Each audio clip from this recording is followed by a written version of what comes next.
तो अगर मैं आपसे कहूं कि भारत के लोकसभा इलेक्शन प्रोसीजर में एक लूफोल है, तो क्या आप बिलीव करेंगे? दरअसल भारत में जिन इलेक्शन में पब्लिक डायरेक्टली वोट करती हैं, उनमें फर्स्ट पास्ट पोस्ट सिस्टम का है। उदाहरण के लिए लोकसभा इलेक्शन में वे भी इस सिस्टम का है। इस सिस्टम में मल्टीपल कैंडिडेट्स इलेक्शन के लिए खड़े होते हैं, लेकिन इनमें से किसी एक कैंडिडेट को ही आपको वोट करना होता है। अब इस सिस्टम का सबसे बड़ा ड्रॉबैक ये है कि मेजॉरिटी पॉपुलेशन अगर किसी लीडर को वोट ना भी करे तो भी वो इलेक्शन जीत सकता है। मगर कैसे? तो देखिए, मान लीजिए कि किसी कॉन्स्टिट्यूएंसी में 4 कैंडिडेट्स ए, बी, सी और डी ने इलेक्शंस लड़ा और टोटल 100 वोट्स पड़े। इसे ए को 35, बी को 25, सी को 20 और डी को 20 वोट्स मिले, तो इनमें से ए विनर बनेगा क्योंकि उसे मैक्सिमम 35 वोट्स मिले हैं।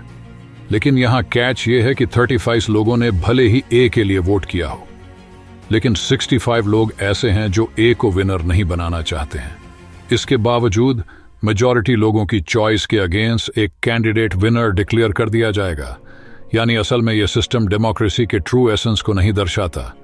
First past the post system के अगेंस्ट प्रेसिडेंट के इलेक्शंस में यूज किया जाने वाला PRSTV यानी proportional representation by means of single transferable vote system election का ज्यादा बेहतर तरीका है। मगर भारत की ह्यूज पॉपुलेशन के चलते इस सिस्टम का इस्तेमाल जनरल इलेक्शंस में नहीं किया जाता। ये PRSTV सिस्टम एग्जैक्टली काम कैसे करता है, आसान भाषा में समझने के लिए हमें कमेंट में बताएं। धन्यवाद।